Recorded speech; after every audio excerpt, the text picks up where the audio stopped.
This video is brought to you by learn.mattgranger.com. Check out my Nikon expert setup guide. It takes you through every camera in the Z system, and it's already been updated for the Z50II. In this video, I'm testing out Nikon's new top-of-the-range APS-C camera alongside its predecessor on a photo shoot with model Hana.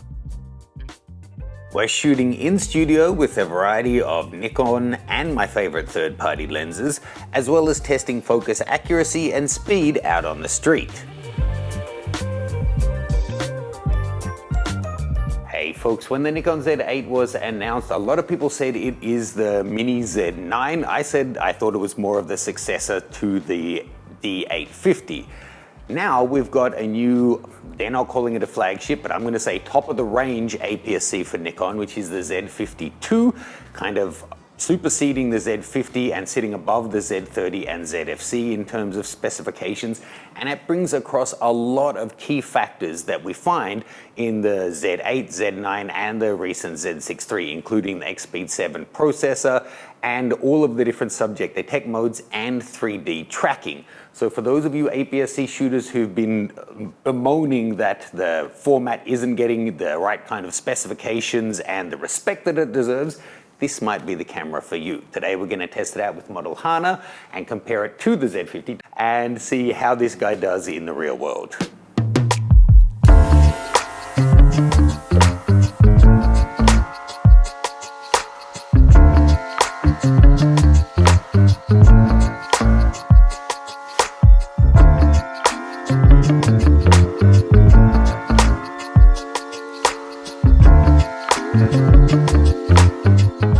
The images you're seeing in this video have already been run through Reblum, my choice for professional portrait retouching. You can get a free trial to check it out for yourself at the link below.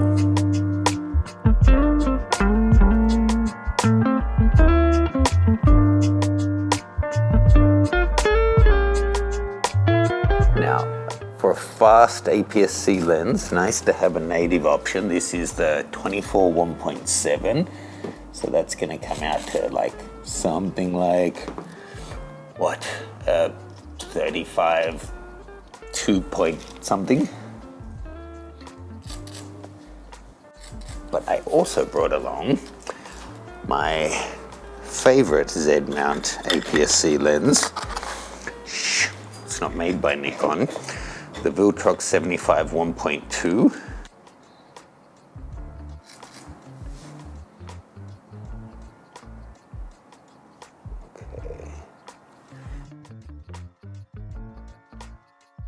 Now let's see how this little pop-up flash is doing.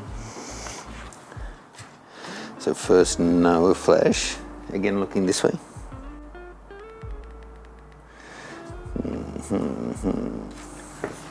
Well, in a pinch, on-camera flash can be a savior. Otherwise, it's just good for triggering external lights.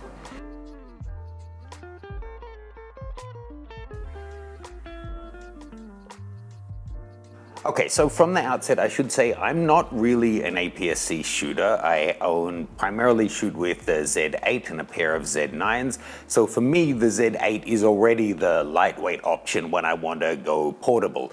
There are trade-offs when you go down to these cameras. Whilst this guy is bringing in a lot of great features, it's still using the smaller battery type and just using a single SD card slot. It is, however, a UHS Type 2. But you are getting a lot of features added in there. As I said, this guy has all of the different subject detect autofocus modes. So that gives us birds, people, dogs, cats, cars, bicycles, motorcycles, trains, and aeroplanes.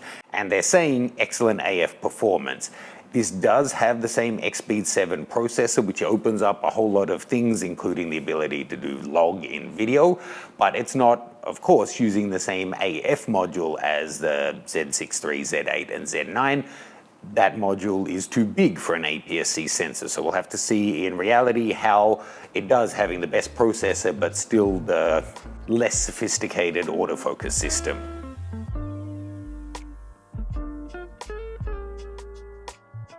If you'd like to join us behind the scenes, check out my new Patreon page, Matt Granger Uncut. It includes images, videos, and all kinds of exclusive BTS content. See the details below. And 250. Hands down on this one.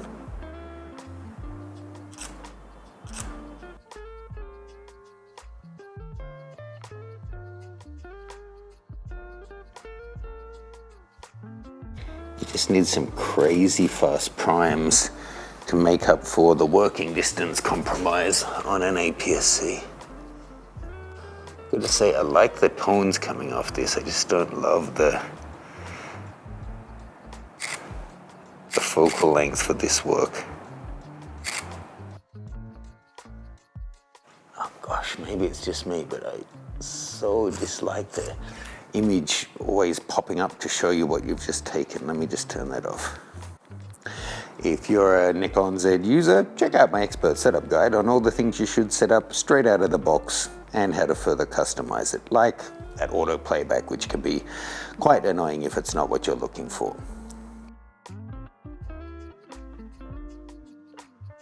Let's go 24-70.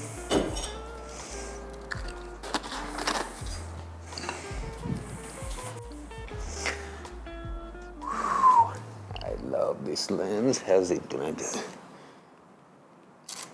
Looking at me?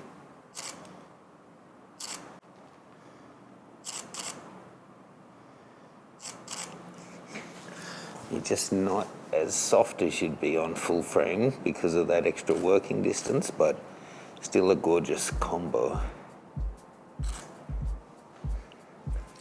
Ooh, do these lights turn on in the background? Now, unfortunately, despite this being filmed only 2 days before the launch, apparently this is still considered a pre-production camera, so I can't give you 100% crops or download files.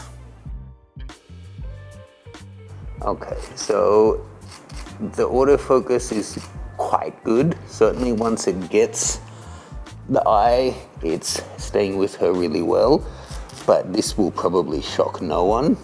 I certainly don't think it's at Z8 or Z9 level in terms of acquisition. It's dancing around a lot more, not finding the eye straight away, sometimes grabbing something else in the scene, just not often. It's not terrible, but it's not flagship level. So we've got the modes, but not as sensitive a module.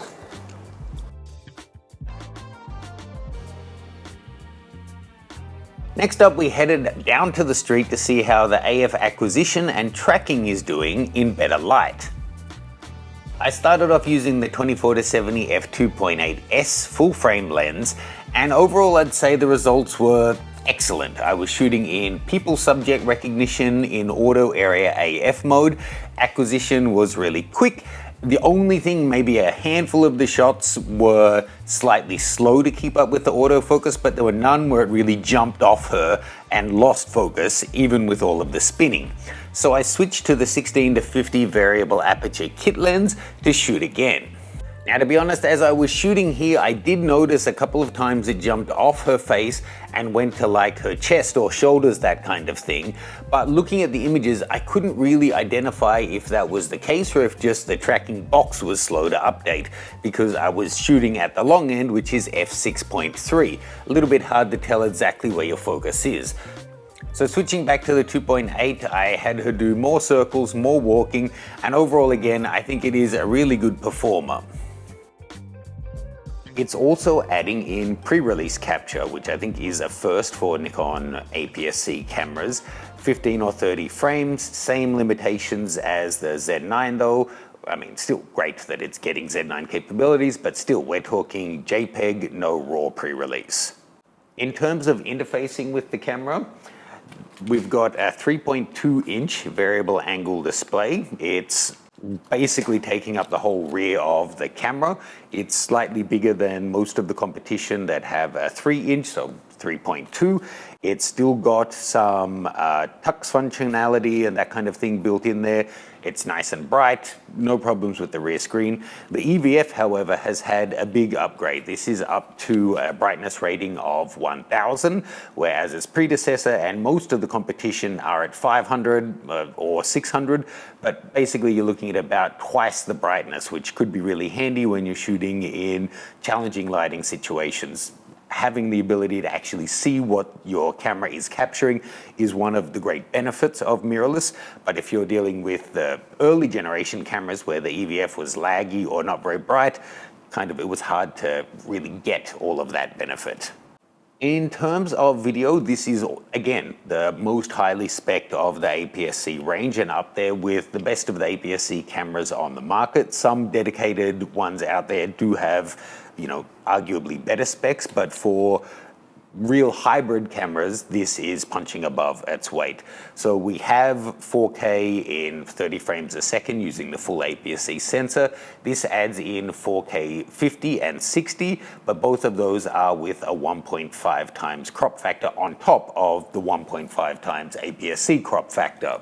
Another first for Nikon APS-C, this is using 5.6K oversampled 4K. So that oversampling generally can lead to a nicer final file because it's just using the best and I don't know what the right term is, it's not interpolating, the opposite of that, to get down and give you the best possible image quality, recording in 4K, but off a 5.6K canvas. It also supports 10-bit analog and HLG, and they say improved digital stabilization for video. Another cool thing, this does add in the high-res zoom. This is something that if you're not doing video, it may seem a little bit like a gimmick, but it's actually really nicely implemented. We use it on the Z8 quite a bit, Z9 mostly, where because it's able to shoot 8K, if you're recording 4K, you can have it do a nice smooth zoom in up to 2 times zoom and keep the full 4K resolution. Now, this doesn't have an 8K capable sensor, but you can do that kind of digital zoom when you're recording 1080 off a 4K template. So again, it gives you a 2 times digital zoom, and you can adjust the speed of the zoom. There's 11 different increments, so you can have it do a really quick zoom in or just a nice gradual one. Okay, filming on the 50 to 250, doing a little zoom in using the lens.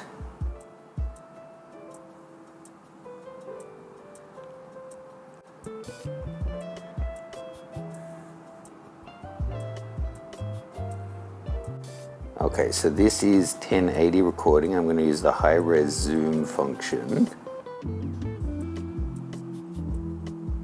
So that's all being done digitally.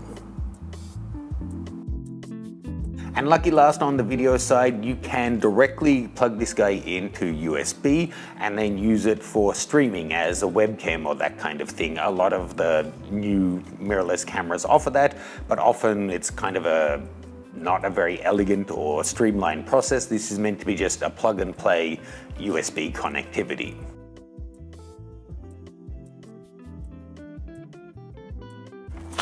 Now, we've run through the top line, what I thought would be the headline features that have been improved on this guy, but there's so many that I had a third category here beyond top line and video of interesting features that I don't think we'll have time to test in this video, but I still wanted to let you guys know. So, imaging recipes and picture controls, a total of 31 different types. They're saying easier to use new interface, access to Nikon's imaging cloud. You've got something that I find interesting. So you have to balance that it's getting a lot of pro-grade features in an APS-C body, which for people who are shooting Z8s or whatever, and they want this as a smaller secondary camera, they don't want it to be an entry-level camera, they just want it to be a smaller form factor and a smaller format, being APS-C. This is still an in-between. You've still got scene mode on the dial, and it's not using the same kind of layouts as like a Z8 and a Z9. It's somewhere between a Z6 III and something around that kind of level. But this is adding something called product review mode, where you can it seems like it's basically to be doing product photography or videography, but the release says easy to focus on the product and change the focus area to meet your needs. That seems like kind of a let us help you do something that in an automatic kind of way that's more targeted at an entry-level consumer camera than a flagship small camera, but there you go. As I said, little built-in pop-up flash is pretty nice. In terms of I/O, we have a mic input, we have a headphone out, and that port is also used for a new remote control, which is the MC-DC3. Then we've got USB Type-C, which is Type 3.2, and Type D HDMI, which unfortunately is micro, the shittiest of all HDMI, but on a camera this small, there really isn't space for a full-size one, but the bigger the better when you're dealing with trying to get video off your camera.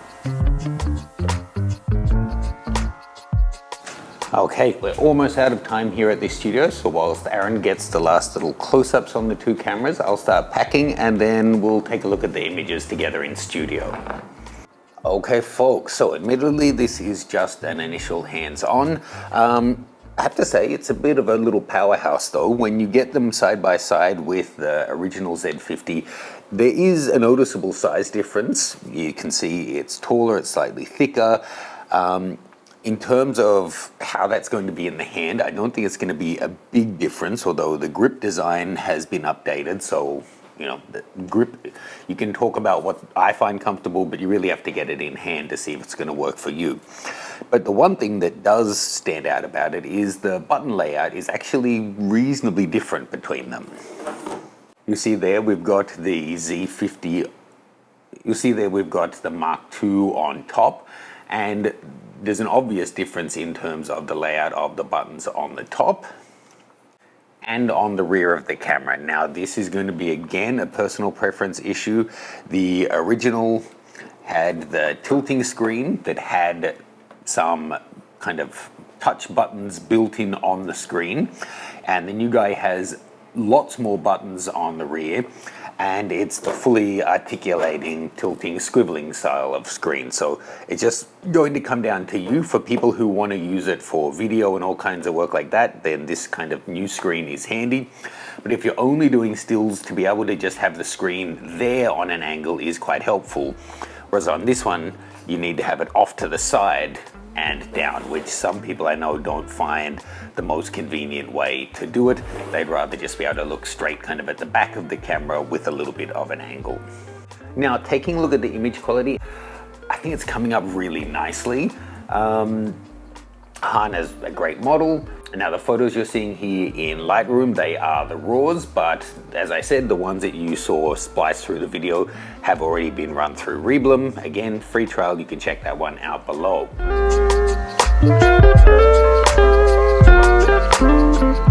So as I mentioned on the street and in the studio, and you can't really take this as a criticism, but don't expect flagship full frame performance in terms of autofocus because it has the same modes and the same processor.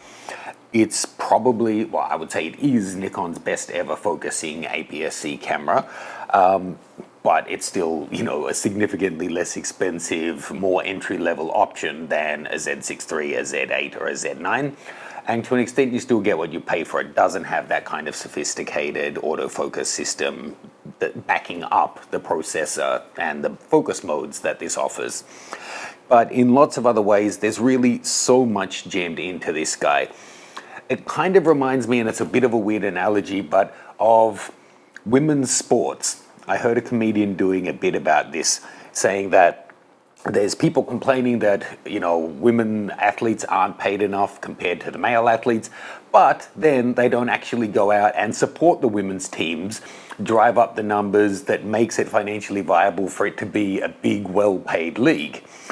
It's kind of the same with APS-C. I hear so often from people that they're not getting good enough features, that people don't give them enough respect if they're shooting APS-C, and so on and so on and so forth. Well, now you have a fairly monster camera here.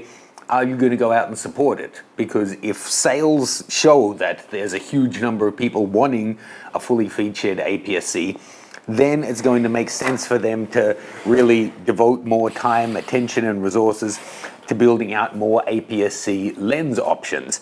But if we don't, we're kind of telling them that we don't value APS-C, that they should continue with their current strategy of putting most of their resources into full frame. So it's up to us, you as buyers, to signal with your dollars where Nikon should be heading in the future and what kind of developments we want. I certainly can see the argument for a fuller range of lenses. That would be great to see. As I said, my favorite is actually the Viltrox 75. So it's great that they are allowing other third-party manufacturers out there.